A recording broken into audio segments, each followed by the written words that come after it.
Hi everybody, welcome to this episode of Dan's Tech.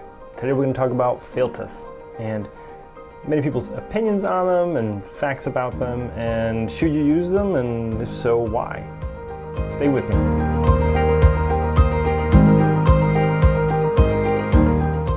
So we have a few different filters we're going to be using today to show. Some kind of generic filters, and we're going to be comparing them to our in-house filters, the Promaster HD and HDX. We'll also be going over what the difference is between a single coated filter and a multi-coated filter. And if you're not familiar with that, definitely watch. I'm primarily going to be talking about protection filters because they're designed to be protection for your lens, but obviously you want them to be as completely neutral as possible in every way, not affect your pictures. They used to be called UV filters or skylight filters. That's more of a film era reference. Now they're just protection because there is no need for skylight filtering or UV filtering with digital cameras. And if you haven't used a protection filter, basically it's just a protection that's going to protect you from simple bumps and scratches. It's going to go right on the front of your lens. So let's go back to the beginning. Let's talk about the film era, where filters were very, very common to be used all the time in all different types of conditions. Many people had them. And at the same time, there's many people that would say that filters hurt their pictures and they would avoid using them at all costs. And there was merit to what they were saying, because at the time they were probably right. Optical technology was much more limited across the whole playing field. And this comes down to some of the coatings and optical glass that went into the filters. Many of it was patented and locked down, so if you wanted to make it, you had to develop it on your own or wait for the patent to run out, i.e. in the future where we are now. Anyway, that would basically lead to people saying that the filters would reduce image quality, they reduce contrast, sharpness, cause some flaring, things you wouldn't want in your pictures in most cases, unless you're trying to be very creative. So everything I just mentioned is exactly what every type of designer for lenses has fought against from the beginning, because basically a lens is just transporting light from outside the camera to inside the camera. And you don't want any of that light to get lost or misdirected or ending up in the wrong place. So they would develop coatings, and these coatings are very powerful and they were very sought after in terms of technology. So in the early days, many of the filters out there were very low grade because of limited technology or because of patents or because of budgets or materials. That was very common, so that's where a lot of that comes from and is still prevalent today. So it became very common for people that had filters to have them not be as good as their lens, especially if they had a good lens. So 30 to 50 years ago, all this technology was locked down. It was unavailable. It hadn't been researched by many people. Patents hadn't run out. Deals hadn't been made. So it was very common for crappy filters to exist and be everywhere. There were good ones too, don't get me wrong, but there was many that weren't good. And some of those survived into the digital era now. People put them on and they can see that they don't work. Okay, so you get the point. Technology improved across the board over time. More people had access to it. It became more common for all filters to be better and not crappy. So now let's take a look at the examples I made. I have some modern filters and I'm going to show you 4 pictures. I'm going to take a look at the differences in different situations, how they affect the image. And I tested them on the Sony a7R III with the 90mm macro, so we've got 42 megapixels and a very high resolving lens. So if we're going to see a difference, this is where we're going to see it. So if we look at the 4 pictures here, you can see that there really isn't a big difference. I mean, realistically, if I told you to tell me which one had no filter, which one had the super cheap filter, which one had the Promaster HD filter, and which one had the Promaster HDX filter, I don't think you could tell me which one, even between multiple samples. So now, for just a moment, maybe you're thinking, oh my gosh, it doesn't matter which filter I use, it doesn't affect my images at all. Well, that's not entirely true, because this is just one test. There are a few tests yet that'll show that there actually are some big differences. And it's funny, but it's not just image quality that makes a filter good. And we'll get into that too. So the next test that I did is a test on flaring. And if you're not familiar with this, it's very common. Anytime there's something very bright in the background and something very dark in the foreground or closer to you, that's when it'll show up. So taking a picture with someone with a window behind them, or taking a picture at sunset with, there's grass or rocks in front of you, any of those situations where there's something very, very bright, something not as bright you're actually taking a picture of, you'll get flaring. And that's just extra light bouncing around in there. And this is where the differences become really big. All right, so this first test is a little extreme, and it's meant to be, so we can clearly see the differences. So what I did was I put a flash on the table and I basically fired it straight into the lens, forcing super bright against super dark, causing it to flare. And you can see even with this $1,100 lens, flaring is still happening because we've not overcome this in terms of technology yet. We don't have 100% light transmission. Some of the light is still going to bend and twist inside the lens in ways we don't want. Oh, and as a side note, you may see what looks like kind of like these octagonal light spots. Those are just dust that are on the lens. They'll show up in situations like this when there's really, really, really strong light. So try to ignore them. I tried to get them all off when I did the test, but some of them ended up in there anyway. All right, enough of that. So this is where it gets interesting. If we take the picture with no filter, which I already showed you, and we put it next to the filter that's the most basic one. Actually, basic is in the name of this one, and it comes from a huge online retailer. If you put them next to each other, you'll see a really big difference now.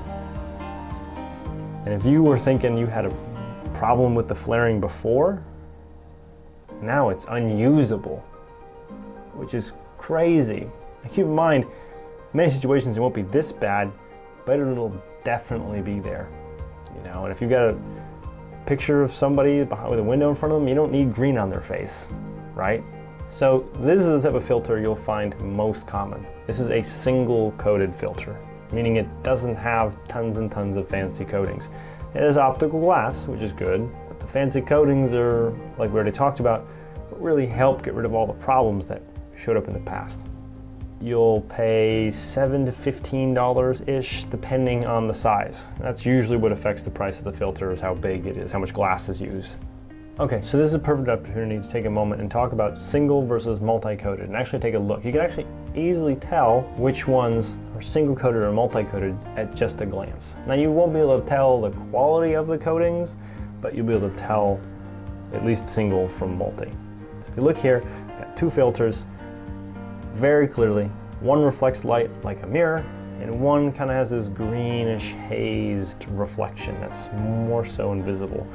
This is the same type of coating like if you have eyeglasses and you get the reflection control glasses, or if you get framing done or go to a museum, there's a museum glass, has these coatings on it. These are the most common type of coatings that are out there for reflection control, multi-coating. There are different levels of it, and you'll see that in a moment. All right, so now let's get back to the test. Let's take the two pictures we have so far, the one with no filter, the one with the basic filter, and now let's throw the Promaster HD in here. So right away, you can see there's a big difference between the single coated and the multi-coated filter. The effect is around half as much. So in situations where this isn't as dramatic, which will be most situations, if you could hardly see it before, now you won't be able to see it. So just by adding a few more coatings, you've cut the problem in half, which is a really big deal. So these are the ones I recommend for people starting out.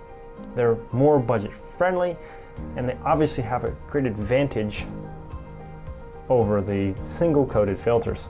Now most of them are in the $25 to $50 range. Some of the larger sizes go up to like the $75 range. All right, so at this point, you're probably thinking, oh man, these filters really aren't that good at this test. And you're right, they could be better.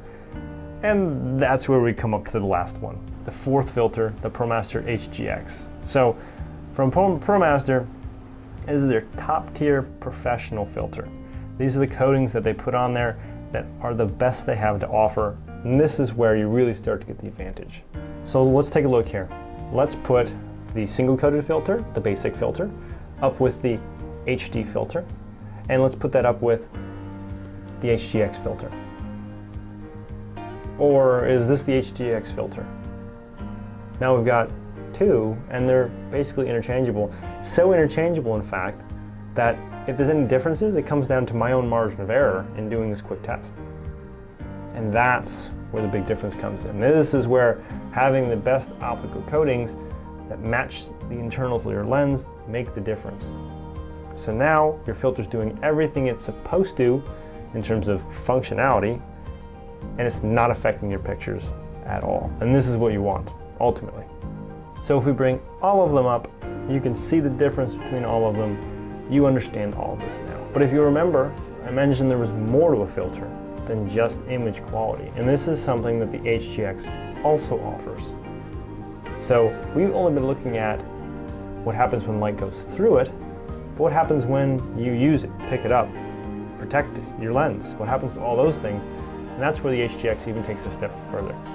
The HDX is made of tempered glass, has additional coatings, of course, as you can see, but some of those coatings are anti-static and hydrophobic, so stuff doesn't want to stick to it as much. And if water gets on it, you can blow it off with a lens blower. It also has a thicker bevel. It's more robust. So it's stronger, both in terms of the outside and the glass, and it's easier to keep clean and then clean it if you need to. This is really, really useful for someone who's in the field a lot, and this filter lives in the front of the lens. And then all the wear and tear goes onto the filter and never onto your lens. So most filters of the HDX grade are in the $50 to $90 range. Some more in the $150 range if you've got really, really big lenses. But that's part of the trade for the best possible product. Now some of you may be thinking, that's a lot more than I was expecting. But at the same time, if you're spending hundreds or even thousands of dollars on a lens, it's a pretty small investment to just keep it safe. On top of that, a single bump to the front of your lens could affect your pictures, ruin your lens, and definitely limit its resale value. So by just avoiding one of those things, you've made all your money back. So I definitely recommend protection filters of any grade, but especially the better grades. Of course though, the decision is ultimately up to you. This is your creative adventure. So choose the product that's best for you and your budget. So last, I have this bonus. I did this test a while ago because I knew the limitations of filters, and I had people that were doubting their abilities, so I did this test just to prove to them that it wasn't what they thought it was. So I took not one, but 4 filters, and I shot one image with no filter and one image with 4 filters. And up on the screen next to each other, you can see they're virtually identical. All right, so we're just about finished. To touch back on what I said in the beginning, I'm only talking about protection filters, but remember, everything I talked about applies to everything you put in front of your lens. Any type of filter at all, whether it's screw-on, on the back of the lens, in a plate that goes in front of the lens, any of those things will have the same requirements to not affect your image. So don't forget that for your polarizers and your NDs and whatever you want to use. It's still important. All right, so that's everything for today. I really hope you had a good time. I hope you learned some stuff. If you have any questions, leave them as comments below. If you like this, please give it a thumbs up or share it with your friends. But anyway, thank you so much for spending the time. Have a great day. See ya.